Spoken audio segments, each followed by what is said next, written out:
Hey, BSHL fans, and welcome to the unofficial BSHL Senior Hockey League podcast. First, I'd like to congratulate the Miramichi Northmen on their semifinal win, and best of luck in the finals. Now, the last game of the series, Game 7, between the Hawks and the Marauders, is this Wednesday, tomorrow night at 8:30 at the Inch Aaron in Dalhousie. You're not going to want to miss that game for sure. It's bound to be good. Now, here's your hosts, the Coreys. Hello and welcome to the unofficial BSHL Senior Hockey League podcast. I'm your host, Corey, joined by my co-host, Corey. Good day, sir. What a weekend. Unbelievable. Let's just get right into it, man. Friday night, go ahead. Friday night, the Miramichi Northmen, they beat the Bucktooth JCs 4-3. Goal scorers from Miramichi: Bryce Milson, 2 goals, 3 points. Kennedy Gallant, 1 goal, 2 points. And Grant Donovan, 1 goal. On the Bucktooth side of things, Alex Savoie, 1 goal, 3 points. Alex Jacob, 1 goal, 2 points. And Malcolm Arsenault, 1 goal.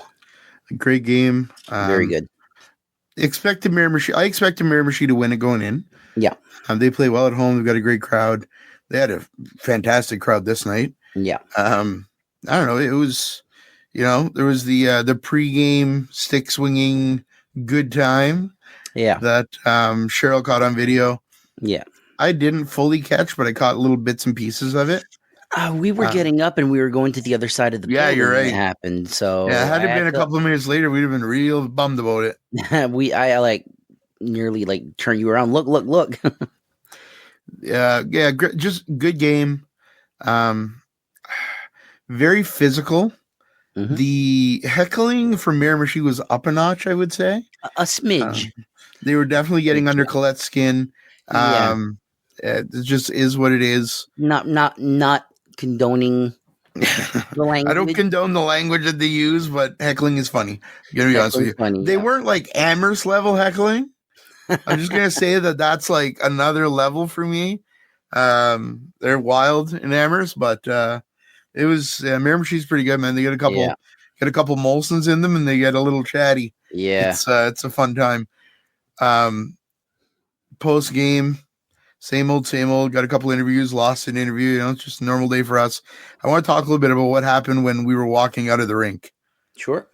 So you leave with Ricky immediately. Yep. And I'm with my mom and my sister. They have to use the washroom or something. So I should talk to Kevin Russell for a second. Love Kevin. Very nice man. And they came out. We head towards the parking lot. And asshole Corey over here did something. What'd you do when we walked out? I didn't think it was this. So one of the running gags of the BSHL podcast is scaring the living hell out of Cheryl. And I wasn't going to miss my opportunity. I'm in the car with Ricky. In Ricky's car. And I see Mama Podcast and Cheryl. They're coming near the car, and they don't know it's Ricky's car. And I see Corey in the back. And I sort of do like and Ricky's like, what the fuck are you doing? And I push his arm out of the way, and he's just like there, like, what? And I got my hand on the horn. They get right in front of the car, and I pressed that horn as hard as I could. Cheryl leapt 10 feet in the air. I think she had the bag with the mic and all that equipment. She almost threw it. Yep. She got in the car and she was still bitching about it. It was great. It was a well played by Vautour. I can't help but feel like I've rubbed off in the proper ways on Corey through this. You should have seen Corey's face. He looked like a proud papa. It was a very good moment. That was that game. Saturday, Dalhousie. It was my turn to go to Dal. I went up with Cheryl and my mom. Great game, man. Frankly. So first of all, snowstorm, brutal. We're going up, lots of snow. Stop in Bathurst, great drive to Bathurst. Stop in Bathurst to eat. Keep driving, hit some snow. Get to the game, all's good. We're there nice and early. Chat with Mark Giroux. Chat with a bunch of different guys. Had a good chat with Jeremy, who looks terrifying and is the nicest guy you'll meet. Nicest. Met Pascal Valco's parents. They're very, very kind people. They were like, oh, which Corey are you? Are you the one that talks first or second? I was like, I was the one that talked first. And they were like, oh, the better Corey. They didn't Oh, yeah. really say that, but in my mind, that's what they said. Yeah. Anyway, They were so- looking to for me because I'm the one that says Pascal Valcourt is pretty good at hockey. There you go. Anyway, nice to meet them. People in Dalhousie, as always, man, just the nicest people. Great people. Ray Jr. in front of me hears me cracking a joke about not being able to go and grab food, goes and grabs me a burger and brings it to me. I'm like, oh, doesn't happen anywhere with Dalhousie, man. They're just the kindest people. The Dalhousie so kindness. it's snowing. It's Saturday. It's 7:30 start. At one point in the second period, somebody rings the freaking fire alarm. Yep. Not going to name who, but at that point, I'm like, holy fuck, I'm never getting out of here. I'm never going to go home. Then there's a Dalhousie goal late. They're shaking the glass in the corner. A lot of people don't know what happened from the stream. They didn't see it. They're shaking the glass in the corner, and the glass pops. Sounded like a gunshot. All right. I jumped. It sounded like a gunshot. Then I see glass everywhere, and now I'm convinced it's a gunshot. I'm like, somebody shot in the in-chair arena. And my first thought was, it's going to take a while to clean up that glass. I got to go take a piss. So I told Cheryl, keep an eye on my camera. You deal with it. I bailed. So I realized by then, I'm joking, that it was shaking it. Not shaking it. That's what I did in the bathroom. Shaking the glass that made it crack. And so I'm going to the washroom and I bump into Travis and I'm like, you fucking assholes never want me to get home tonight. Like, I might as well just buy a house in Dalhousie at this rate. I'm here for the night. To the game, though, Dalhousie came out quick. They clearly wanted to win. Mathias Savoie, for me, was the story of the night. Made some huge saves. Played phenomenal in net. Dalhousie picks up a huge win for them.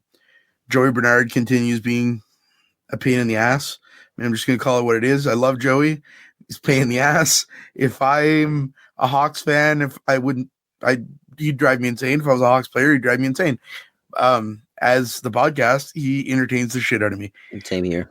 I feel like I get to enjoy with Joey what Boston fans or neutral NHL fans get to enjoy with Brad Marchand, or Rangers fans got to enjoy with Sean Avery. Just that level of nuisance that is extremely entertaining. Yeah. But mission accomplished. He had 2 goals that night to just, throw some gas on the fire. Yeah, he did. And Dalhousie picks up a huge win. Yeah. Crowd was wild. There was an air horn at every turn. I fucking hate those air horns. Fucking air horns. The bane of my existence. The air horns have taken over this league. I want it in the Constitution next year. No air horns. I'm going to ask Roger. I'll be like, Roger, you like the podcast? He'll be like, yeah, the podcast is great. I'll be like, can you do one thing for the podcast? I'll be like, sure. No more fucking air horns. He's going to say, I can't do that. You know what's funny? Well, you know what? Funny? I watched the stream for Bucktoosh yesterday. Yeah. When I got home, streamed it? It was you. Some handsome fucker. You're right. Go ahead. Friggin' ugly dude. Anyway. And at some point, like every time a team would score, Corey's screaming because it gets so loud you can't hear yourself. Yeah, so you're screaming because you can't hear yourself. Yeah. So I was streaming the Elsie game and I rewatched that today. And I'm screaming at the top of my lungs and you still can't hear it on the stream. All you hear are those fucking air horns. Well, you're behind the air horn section. Yeah. The LC air horn section.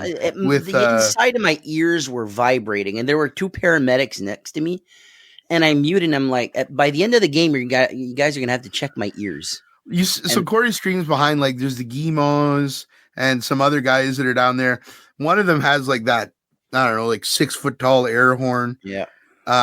It's kind of ridiculous, but it's hockey. It makes noise and it's a lot of fun. Yeah. Corey, which game do you want to talk about first on Sunday? Sunday, let's do the LC Puck Duck Hawks game. The Hawks beat the Dalhousie Marauders in overtime 6-5. Goal scorers Brody MacArthur, 2 goals, 3 points. Alex Arsenault, 2 goals. Peter Traynor, 1 goal. Brett McLean, 1 goal. Robbie Graham, 3 assists. Daniel Kret, 3 assists. Justin Guitar, 2 assists. From Dalhousie, Francis Thibault, 2 goals. Frédéric Castonguay, 1 goal, 2 points. Jessica Bernard, 1 goal. Vincent Savoie, 1 goal. And Pascal Valcourt, what do I say every week? He's good at hockey. Good at hockey, yeah. 3 assists on the night. Your poutine vinegar brother. My poutine vinegar brother, yep. right after the game, I said, talk to me about this game. What stuck out to you? And you immediately said, best game I've ever seen Castonguay play. Yep. Castonguay was an ace out there. Him and Thibault might be the best defensive duo in the league. They're pretty impressive, man. Yeah. They're solid defensively. Yep. Thibault throws some wicked hits. Yep. Very underrated. Very. But yeah, such a good defenseman, man. A sniper too. Great junior A background, a little bit of Q, played ECHL. A very, very high caliber player, one of the highest caliber players we have in this league, other than like the NHLers and stuff, you know. But I mean, what are you gonna do? But there's a lot of high caliber guys. You know, like Hardy, who's played in the ECHL. Got a bunch of guys who's played in the SP. Guys who played in Europe. The league right now is absolutely insane. Mm-hmm. What else do you have to say about this game? Well, I called it this week, I think. I said Alex Arsenault is about to break out in the series. And I thanked him after the game for proving me right, because he got 2 goals and he looked fantastic on the ice.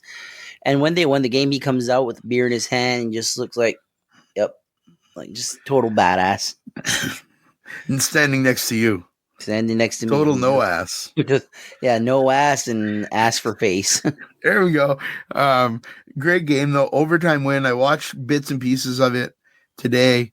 Man, that crowd was really something. I showed my mom the ending, the overtime winner for Brody MacArthur. You were shaking. No, I wasn't. It was that loud. Oh, it was that fucking loud. I'm like, watch the people rise when the goal goes, and all you see is arms and bald heads.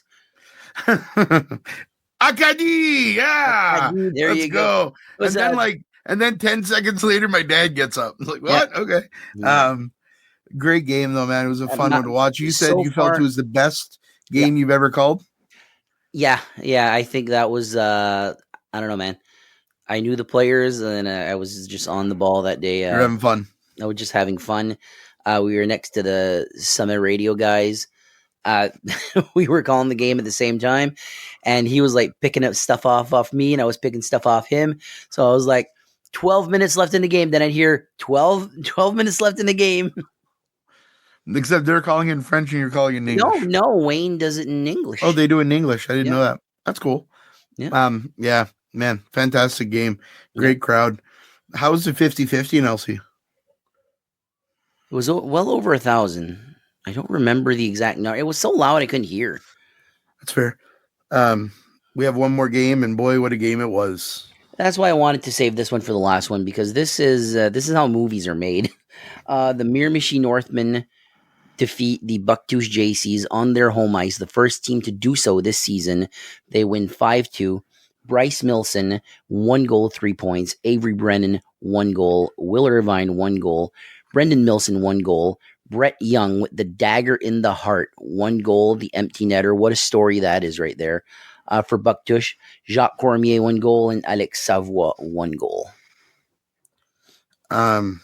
We got there. Cheryl and I went to this game. We got there around 3:30-ish. It was early. Doors were just opening. They were just starting to let some people in. There's already a few people in. Tim got there shortly after. We had a good chat. And, it's hard to say. Like, Tim kind of started as, like, he'd do goofy videos and dumb shit. He's turned into a pretty serious, like, he gets some good quality videos. He does. He's a funny guy. And doesn't get enough credit for the work that he does for the league. Great guy. Promoting conversation with him. Senior hockey in a way that's much different than ours, but also very valuable. Yeah. So Tim's there. Then it starts to file in, and I don't know that I've ever seen the JK this full in my life. Like here's the thing that blew my mind. So Brian DeVaro, wrestler for the Maritimes, he texted me.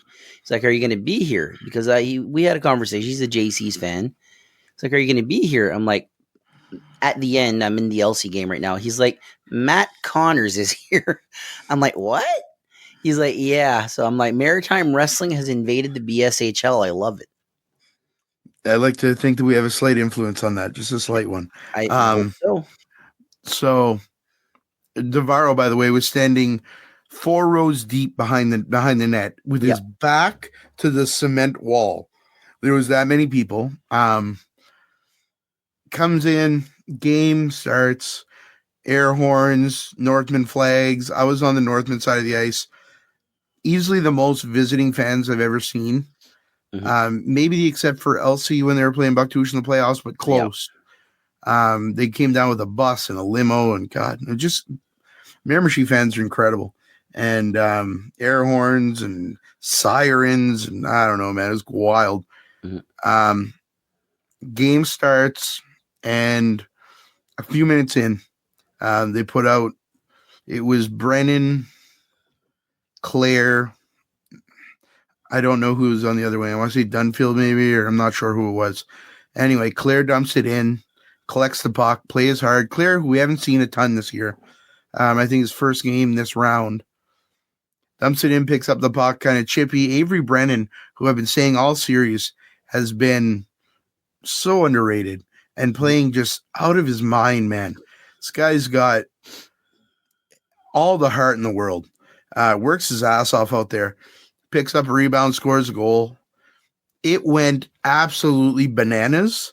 It was so loud on our side. And the Bucktouche crowd, great fans, amazing supporters, not the loudest bunch in the world. No, they're not the cheery type fans. They're dedicated and they're always there, but it's not the loudest. Man, I'm telling you, Acadian heads were shaking. It was so loud from the Miramichi side. I was like, whoa. I was in the middle of it. It was wild. Miramichi scores another one. And you can kind of see that, like, holy shit. They've got now they've got all kinds of momentum. Their crowd, like, it can't be stated enough the impact that a visiting team bringing their fans and their fans make that much noise, the amount that lifts a team up. Yeah, absolutely. And that's what we witnessed last night. Bucktouche battled back. Colette played well. Vautour played phenomenal. More than Vautour playing phenomenal, the defense in front of Vautour was stellar. Collecting rebounds, dumping into the boards, doing the small things, simple pass out. John Hardy, Poirier, Bernier, Allward, all the simple little things that you teach defensemen to do, they were doing. It was just a fantastic game for the Northmen. And as time went on, it became more and more clear that the Northmen are probably going to win this game. And the stream was, I don't know, the chat was different. There was almost this level of like shock. And then Brett Young puts in the empty netter. And it becomes very clear that it's game over for Bucktouche. A team that worked their asses off to get sponsors, built their team up, brought in some big names, brought back some very talented players, have one of the best goalies in the league, if not the best goalie in the league. In my opinion, the best. It's up for argument. Everybody's got an opinion, and opinion's like an asshole. Everybody has one. I love Alex Collette, stellar goaltender. And he's been a staple in this league for years. Not just a staple in this league, a staple for the JCs. He is Mr. JCs. He's definitely one of the faces of the JCs, in my opinion. I got a few things to mention with this. One, I got to the game with 30 seconds left in the third period. So I rush in as JC's fans are filing out. So I'm zigzagging through the crowd, and I finally get to Corey. And I tap Corey on the shoulder, and he turns around, and he wasn't crying. But the emotion in there, he had tears in his eyes. Like, it was that emotional. He's standing next to Roxanne. Like, there's this emotion, the Miramichi fan, like, the building was vibrating. And it's incredible. Like, we witnessed history last night. It's storybook. I was talking with Connor Smith about it earlier, and he kind of said, like, it's literally a storybook win for that team. They beat a team that everybody thought they were going to lose to. And yeah, you're not wrong. I definitely was. There was some water in my eyes for sure. I don't think I was crying necessarily, but I was very emotional. And it was the fans around me. Brett Young scores it. I went over and saw Roxanne. Roxanne's very emotional. The amount that these parents, and I'm thinking about, you see Dunfield's mom, and you see Roxanne in the crowd, Kevin Russell. You see all these people. Dan Vautour's dad there last night. Both his parents, actually. Both his parents. It's so much support for these guys. Yeah, and then, I mean, Roxanne, her husband's there as well. Ben was there as well. So really, you know, and Brett's grandma goes to every game. Yep. And the amount of support and, you know, the amount of work. Roxanne drives down. They drive down from pretty much Fredericton, right? Yeah. From Taymouth. Every game, the time, the dedication, and they've been doing it their entire lives. It's just senior hockey. That's what the average person is going to tell you. Mm-hmm. It's just senior hockey. It's damn good hockey this year. It's damn good. This has been a great league this year. Maybe the best senior hockey we've ever seen in years. Most competitive. And this team slayed the dragon. You know, they did what nobody thought they would. And yeah, it was emotional, man. It was wild. Crowd. There was tears on so many faces from Miramichi. Yeah. And going down behind and seeing Keating, seeing Dave Morrison, Dougie White, all those guys, the celebration, feeling that energy. Yeah. But then on the other side for us, you know, the JC's great organization. They've been great to us. And my heart breaks for the amount of work they put in. And to me, it hit me this morning. Yesterday, there was too much excitement. Like, there was just too much excitement for Miramichi. Like, I got to meet Dan Vautour for the first time, and he was like, yeah, we're related and all that, and got to meet his parents, first time meeting them. So that was a cool moment for me, just to meet family members I didn't know I had. I woke up this morning, and my first immediate thought was, man, Alex Collette. This was a career year for him. And not only does he not win MVP, not only does he not win goalie of the year, but he doesn't win the BSHL championship. Nothing to show for his hard work this year. And I felt for the guy. I really felt for Jeanette. I felt for the entire JC's fans and staff and all that. You know, you can't help but feel for them. They had more to lose than to win last night, and they lost. Going in, I said it, Miramichi has so much less pressure than the JCs. Mm-hmm. But huge win for Miramichi. Huge win for Miramichi. The finals are going to be wild. I mean, we don't know yet. Game 7, LC Dalhousie, 7:30 on Wednesday. 8:30. 8:30 on Wednesday. God damn. March 8:30 on Wednesday. You're going to be there. Mm-hmm. I'm probably not going to be there. I've got work commitments, so I've got work until 8 o'clock that night. So I'm probably going to work till 8, go to Tim Hortons and get a coffee, come back home, sit on the couch, and watch your live stream. So I can't think of a better thing to do on a Wednesday night. Go to the game. Be at the actual game would be the better thing. But you know, work happens, stuff happens. You got to make your choices. And this one, I'm choosing to sit it out. I think because I know you guys will handle it fine. Absolutely. You'll be going with my mom, my sister, my dad, I think, and you. It's gonna be a wild game though. And yeah, man. Thanks to the JC's organization for everything they did, all their support of the podcast. No team that we interviewed more. They just kept winning, so we kept interviewing them. What are you gonna do? The thing I told Corey when we go backstage, we still got the live stream on, and I'm like, this is what the other room looks like. Never been there. Yeah, we never did an interview on that side of the rink. Until last night. At least until last night. We were there because we were on that bench during preseason last year. Mm-hmm. But it's been a while since then. A lot's changed since then. Yeah. I just want to say thank you to all the supporters, the fans of the BSHL. Our reach over the weekend was over 500,000. Yep. Pretty mind-blowing number. But, you know, the hockey's really good. Yeah, we talked about really this good today. How yesterday was probably our proudest moment for this podcast because both buildings were sold out, and we had over 2,000 people watching the live streams. And then between our two streams, Summit and Roxanne, over 2,000 people. Yeah, and then you look at everything else, the like rewatching the videos and all that. Was that 5K for the LC game earlier? So, you know, it was a proud moment for us last night. Yeah, huge night. You know how much the 50-50 was in Bucktush? It was over $8,000, right? It was $8,000. Miramichi fans are a little nuts with their 50-50, all right? I'm going to tell you. You can be happy. I love Miramichi. It's great. I'm going to rip on you right now.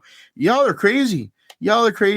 I don't know, man. I hear people, $50 and 50-50. I'm like, holy shit. I love it, man. The 50-50 is amazing. And it helps the teams. It helps the league grow. And, Miramichi fans are a huge part of it. So I'm very happy for their fans. Congrats to them. Congrats to your organization. Congrats to all their volunteers, man. No better volunteer base than the Northmen. Such a dedicated crew. Yeah. And congrats to all those players, man. All those guys that worked their ass off all year, and now you're in the finals. So last year, Game 7, they lose to River Valley in River Valley. This year, they're there. So can't wait to see where it goes. Can't wait to see Game 7 between the Hawks and the Marauders. Mm-hmm. We'll be talking more about that one before the game. We'll do some special pre-game stream thing. God knows when we're going to find time to do it, but we'll do it. That all we have for this for this part of the episode, Corey? For this part, but I hear Corey told me we had a special guest. So I said, ooh, Wayne Gretzky's on. And I said, no, that guy fucking didn't. He went and shook the American team's hand and dissed the Canadian team. Gretzky wanted to come on the stream, but I said, no, we're not interested in you. Yeah. We want someone that's bigger. So let's welcome in our guest tonight, Connor Smith, VP in the BSHL. You're still muted. What's going on? I muted myself on my mic, but apparently on my computer. This is going so well. It's like all the other things we do together. Yeah. Well, welcome. All right. Welcome, Thanks, buddy. bigger than Wayne Gretzky. That's kind of, I mean, maybe now. I'm no Joe Sakic, but You're no Joe Sakic. You'll never be Sidney Crosby. You're definitely not Brad Marchand, but you're bigger than Wayne Gretzky. I'm like the Chris Kunitz of the BSHL. That's so bizarre. You're definitely not the Gary Bettman of the BSHL. No. Nobody boos you. Not yet. It's coming. Coming. How have things been, man? Good. I see you guys a lot now.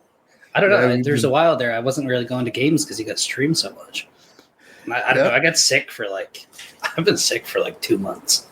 So there's just a lot of time I did not want to go outside of the house. We went and saw Beat in concert, and then I really didn't see you again for a couple of months. Yeah, that was in October. And now we're seeing each other every weekend. We went to Beat, and then I was at the Remembrance Day game at Amherst. And we would see each other at Amherst quite a bit, but I was pretty much only going to Amherst and Bucktush. Yeah. And then, we were in Miramichi last Friday. I haven't been to the Peninsula. Haven't been to Dalhousie yet. Been to LC a couple times. Cool. Yep, but I guess the only reason we go to LC is because they play at 5:30, Bucktush plays at 6:45, and we take in both games. Yeah. It's not so easy yesterday as it usually is. That overtime game threw a wrench in your plans. Were you watching the game while you were driving over? We left when it was 2 minutes left in the third. Oh my! So we got in the car to beat the traffic, watched the stream till we got to Bucktush, then went in. Couldn't see anything, so Aubrey and I watched the stream while we were standing in the lobby because you couldn't see anything. We were watching you guys on his phone, Roxanne on mine, but watching the game in real time. I got a question now. What stream did you watch while you drove over? You watched the LC game, right? So I had Roxanne's on and Aubrey had yours on. That way we could wait. Did you guys do the LC game? Yeah, Corey did. Okay, so yes, he had yours on. I had Roxanne's on. Okay, not Roxanne's. I was watching Roxanne's on the way there. Yeah, that's a busy evening. Well, there's 4 of us. Eric's driving. Roger's in the front seat. So Aubrey and I are in the back with both. That way we can update each other. I love it. How did you find this year being a VP? It's your first year as a VP. It's like anything. There's politics and everything. I think after you get the roster set and everybody takes their first 20 guys or whatever, it's pretty relaxed. It's just getting everybody to agree to rules isn't always the easiest thing ever, but it's like that with everything. It's not just hockey. It's like, the 3 of us, we could all sit here and be like, oh, we need to make a rule about this. And all 3 of us could disagree. Then we got to find common ground. It just takes a lot longer when there's 20 people in a room together. Does it get easier once the off season starts and hockey starts being played?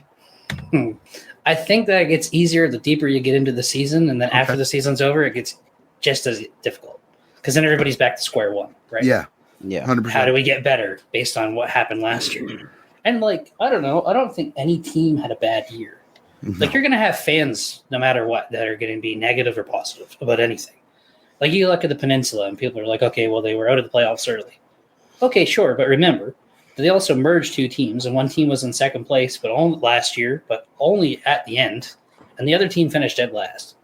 Yeah. So the fact that they merged and still had 5 wins, so they won 20% of their games, you know, it's still pretty good for really a new team. It was a great big group of guys who everybody thought last year didn't like each other playing together.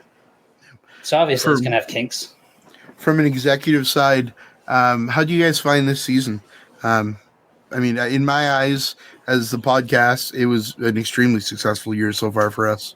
It's hard as the executive to measure success because you can think, oh, yay, they have big crowds. But then it's like, when I think of it myself, you know, I ran a team for 2 years. Yep. So I know just because you're getting big crowds doesn't always tell the tale. You could be paying out, you could be bringing in 10,000, but paying out 11.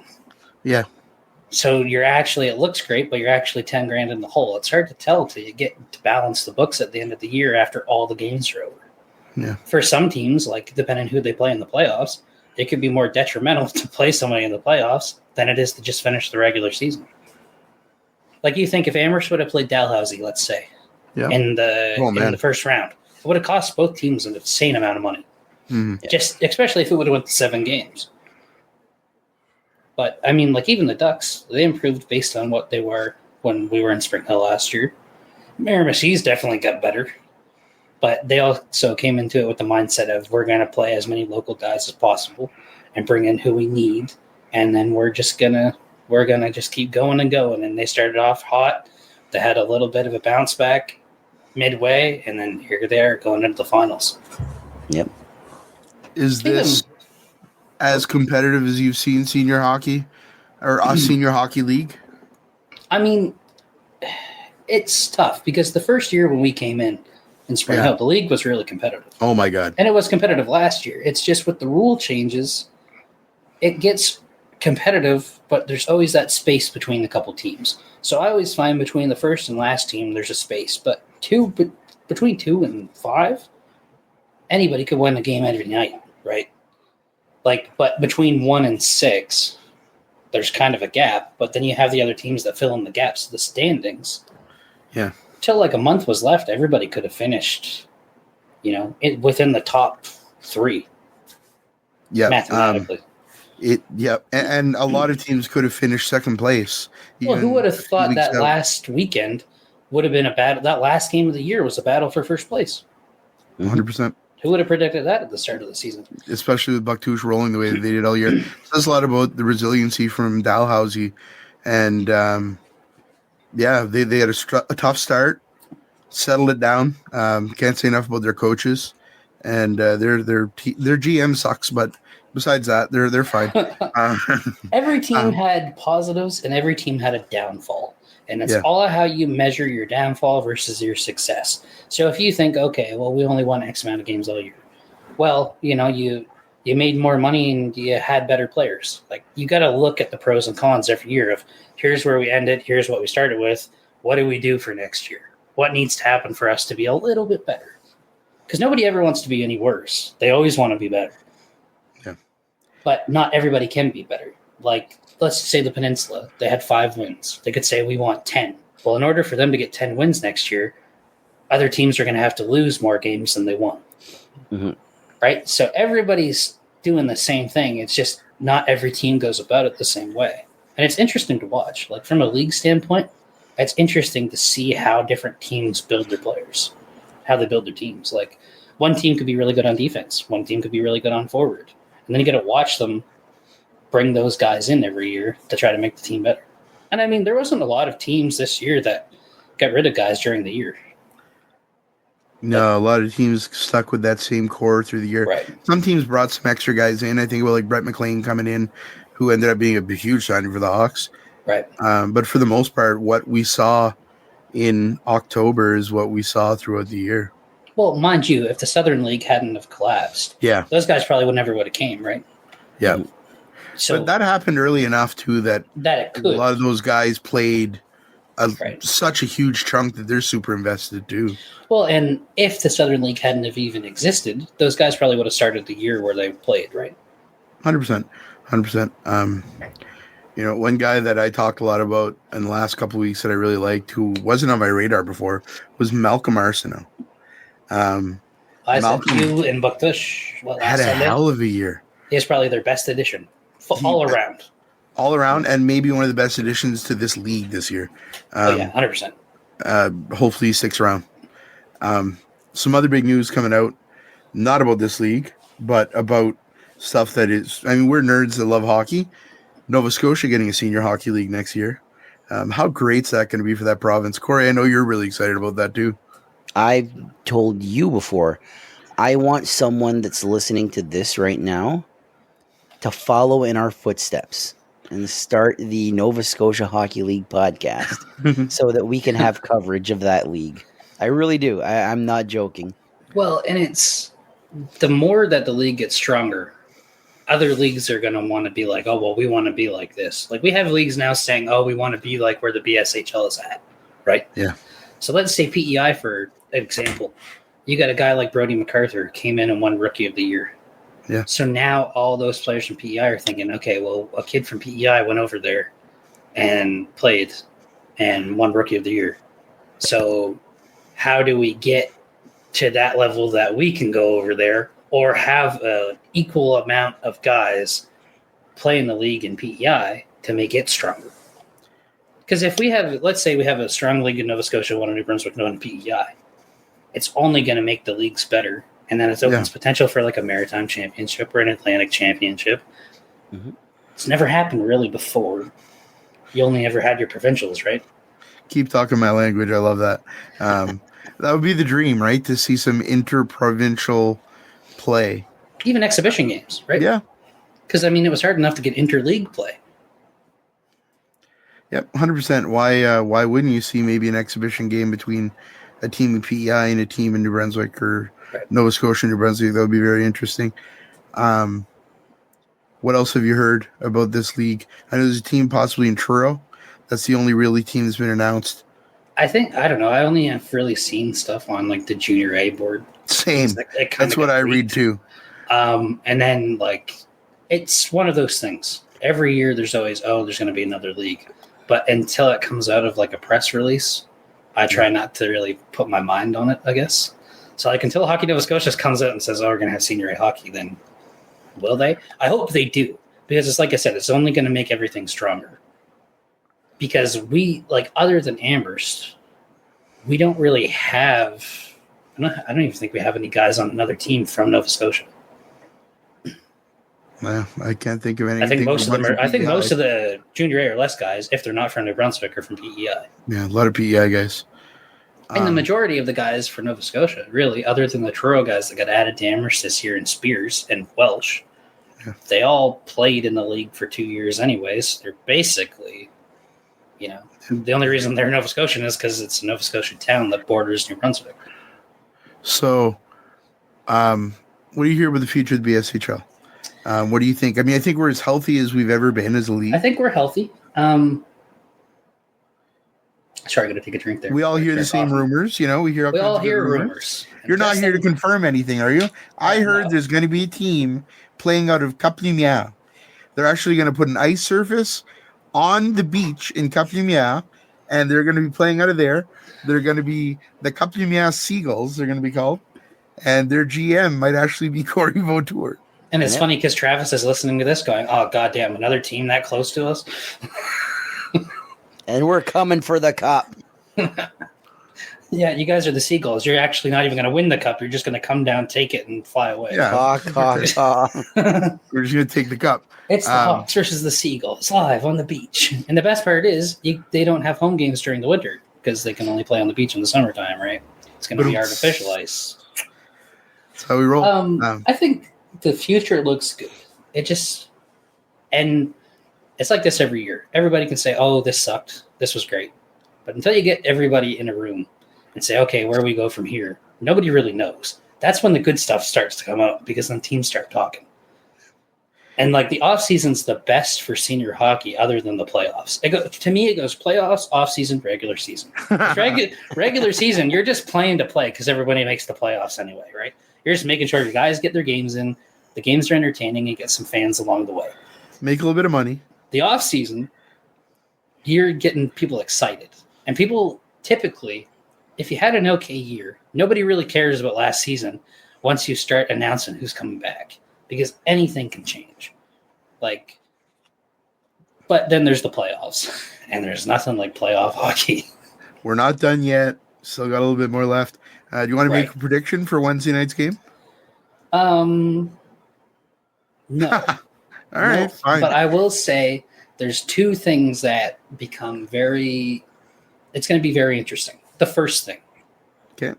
Who's Elsie have dressed in their lineup Wednesday night? That's a big factor. If they have the lineup they had yesterday, I'll tell you, Cody McDonald does not get enough credit for how he coaches that team.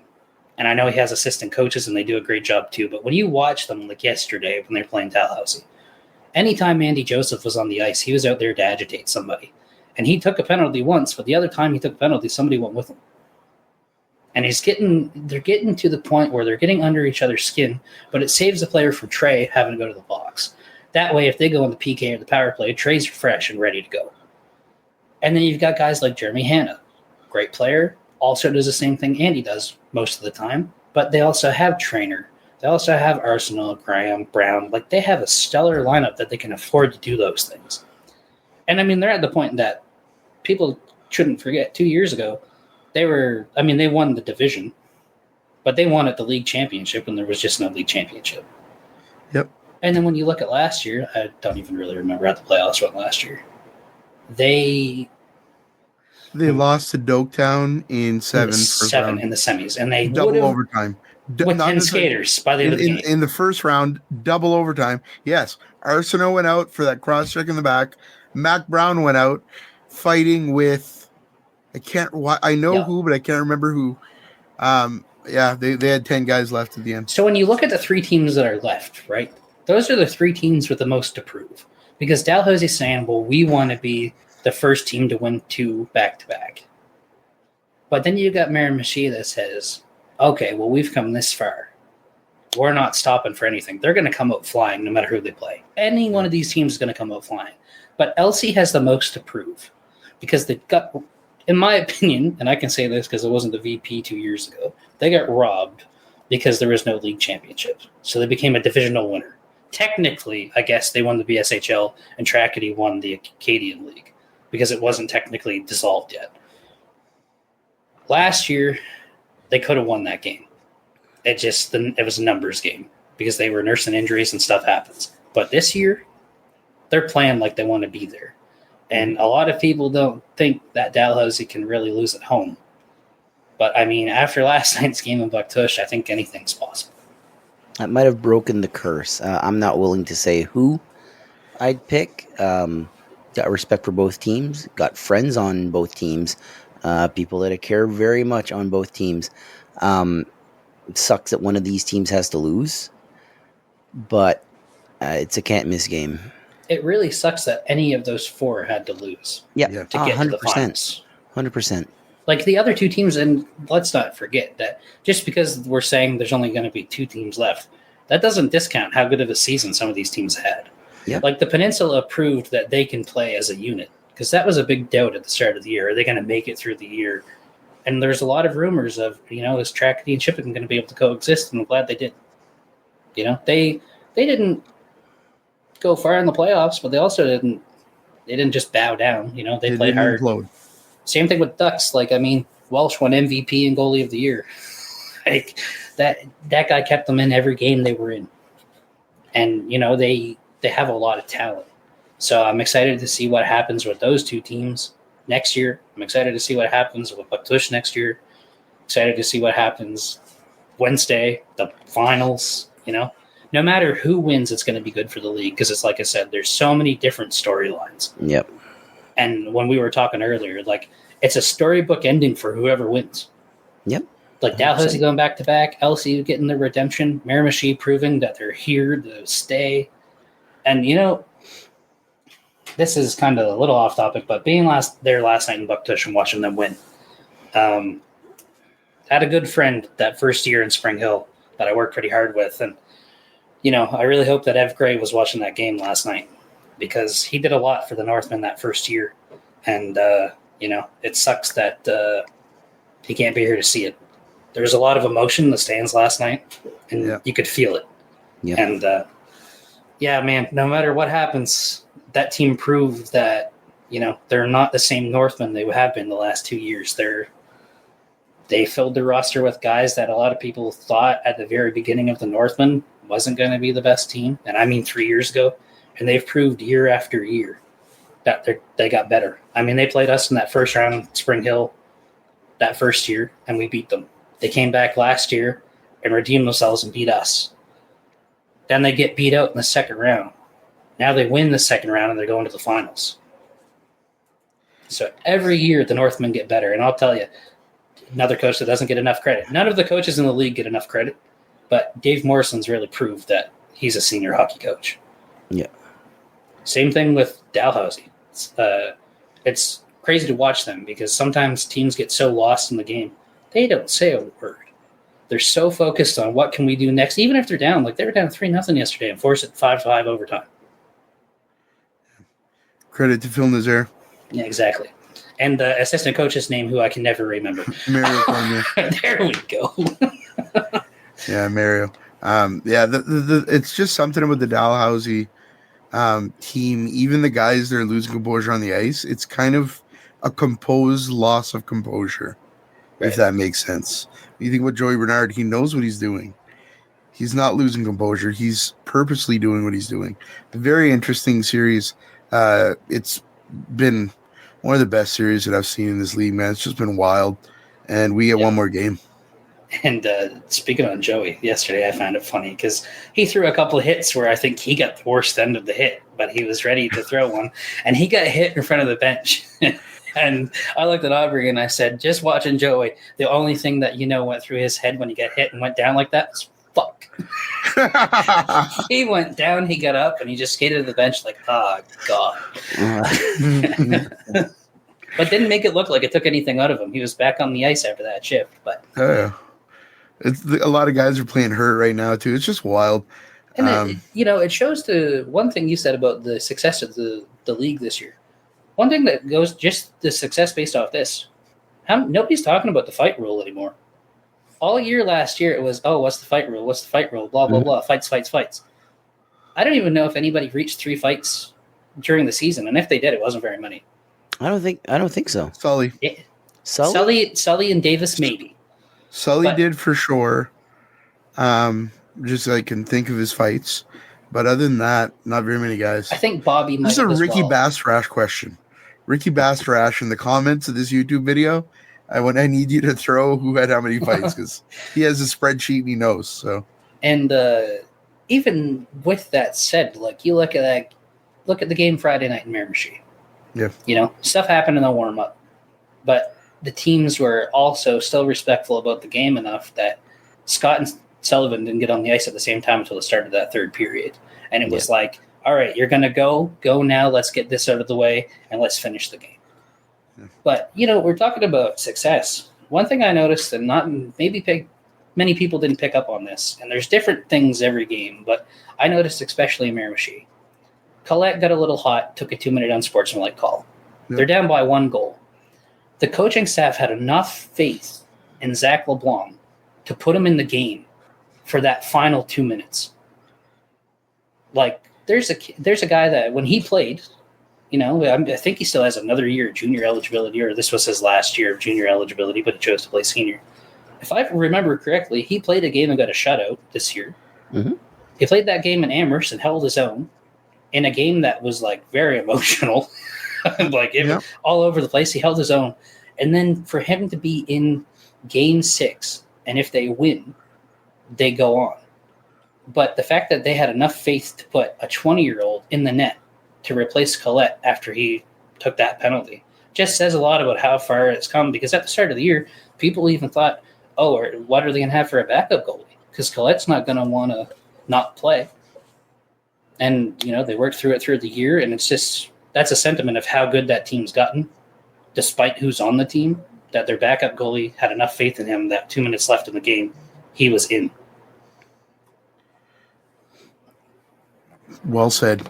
I completely agree. I appreciate having you on, having a viewpoint of the board and also a former GM. You miss being a GM this year just a little bit? Just a little? A pinch? Just a little. I'm going to stay on for another year, finish my term, and then we'll see what happens after next year. There's exciting stuff in the pipeline that I can't really talk about much yet. But even like from a BSHL aspect and then from other things.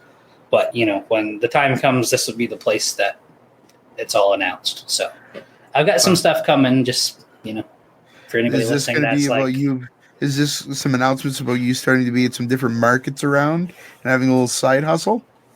Well, that already happened and it did pretty good, but we have more projects coming. Boy. But yeah, I like the projects. For anybody who might live in Moncton, has nothing to do every month, Kurt's Market, we could use some more people to get out there and come buy some stuff. Get on out to Kurt's Market. Connor's there selling some records and some other cool stuff. So, and there's a lot of cool stuff floating around. Yeah, man. There's a lot of cool stuff at Kurt's Market. So get to Moncton, check that out. I don't know. I'll give a plug to Chig's Pizza. I love Chig's. I'm craving Chig's because Ricky asked me to pick up some barbecue chicken pizza, but it was storming, so I didn't stop. But all I've been thinking was, man, I could really go for barbecue chicken pizza from Chig's. I'll have to get you guys to pick one up on Wednesday. I do want to say one thing before we finish, too. Go for it. There's a lot of people that help with the league that, might not be on the executive. They might not be a GM, staff, coach, whatever. Thank you to everybody. It's a big unit. These might be separate teams, but we all have to work together in a capacity, right? And even the people, like, I've got a couple names here that I wrote down, and if I miss anybody, throw her in. Tim does a great job covering the league. And the thing I love about Tim is he found a way that not anybody really talks about the league on TikTok. So he's getting the crowd interested in the league on TikTok, whereas somebody might be on YouTube or Facebook, right? Then you've got Foster. Foster, even if there's 8 people watching or there's 18 or 800, that guy gives it he's got the best camera angles in the league. He's got phenomenal quality cameras, man. I agree. It's really a team effort. Who else here? I wrote some names down, but I can't even read that. Roxanne for sure. And you know what? And this is not even as the VP. Let's just take this as somebody who views and watches her stuff a lot.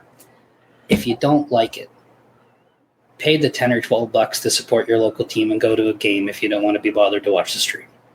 Get out and support the league. Support the team. Support the players. Because not everything lasts forever. So if you're excited about the league, get out there and go watch a game. Take in one. If you don't like it, go back home and watch the stream. But you never know what you're missing out on until you go to a game live, and it is a lot different. Oh, yeah. But, that's I think some people that do a lot for the league take a lot more than they should.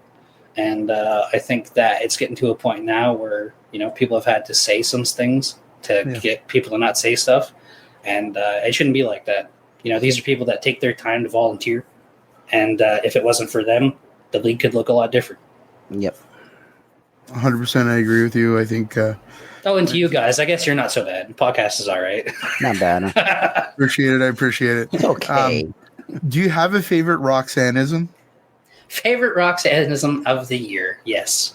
Okay, a duck between two Northmen. Would you like mayo on that? I laughed and laughed for minutes, man. I messaged Corey, and it got funnier and funnier the more. It's so good. Tracy had one on Friday. I gotta find it. I'm gonna go through our chat. I do have a favorite little Corey-ism too. All right, let's hear the little Corey-ism. Oh, right in the ding dong. Tracy. Hold on. A slash to the ding dong. Yeah, he goes, right to the ding dong, and you hear Corey in the background go, "Oh my God, I can't believe you just said that." And little Corey over here goes, "Yeah, I hope you already had his kids." And big Corey goes, "Man, he's like 20 years old." Yeah, the funniest stuff that comes out of my mouth usually is like not planned. It's just like, That's how I would talk in real life. Well, it's like even And- as the VP of the league, man, like there's a lot of times I wouldn't have watched games if you guys hadn't streamed because I can't be everywhere at once. Yeah. Like none of us can. The executive as a whole, like even if we all tried to be at a game, All there's right, really boys. 5 of us. It was the Roxanneism that Tracy loved, and she literally texted me like that was the funniest thing. It was Great Caesar's ghost that was tighter than 2 ticks on a dog. Like that's just amazing. Okay, Roxanne is a legend. Yes. Everything she does for this league is just incredible, and yeah, we can't thank her enough. I mean, we absolutely adore her. She's a really good friend of the podcast, and yeah, I mean, nobody that I was happier for yesterday than Roxanne Merrill Young when the Northmen won, because she travels around and she's a dedicated supporter of the Northmen. But you think of the highlight for that family too, right? Like, they just had a baby, and then he scores the game. So let's even go further back. He stands up for his teammate. All right. Yeah. It's a simple call it what it was. He stood up for his teammate. He gets a 2-game suspension. All right. Well, he's expecting to have the baby that week anyway. So he misses those 2 games.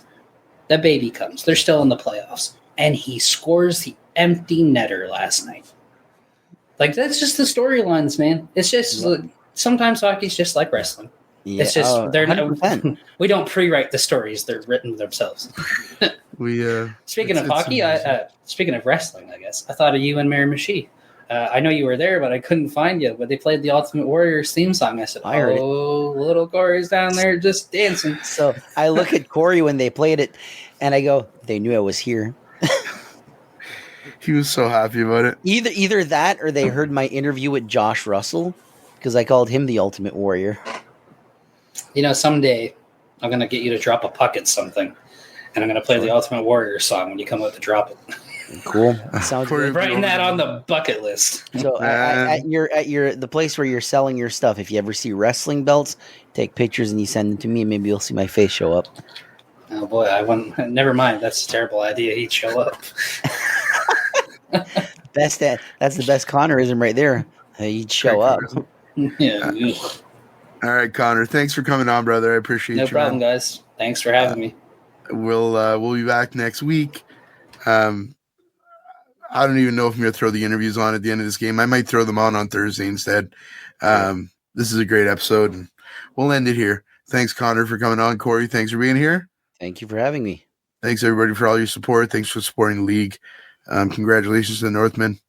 Thank you to the Bucktours JCs, and good luck to the Hawks and the Marauders. Can't wait to see that game on Wednesday night. We'll see you soon. Take care.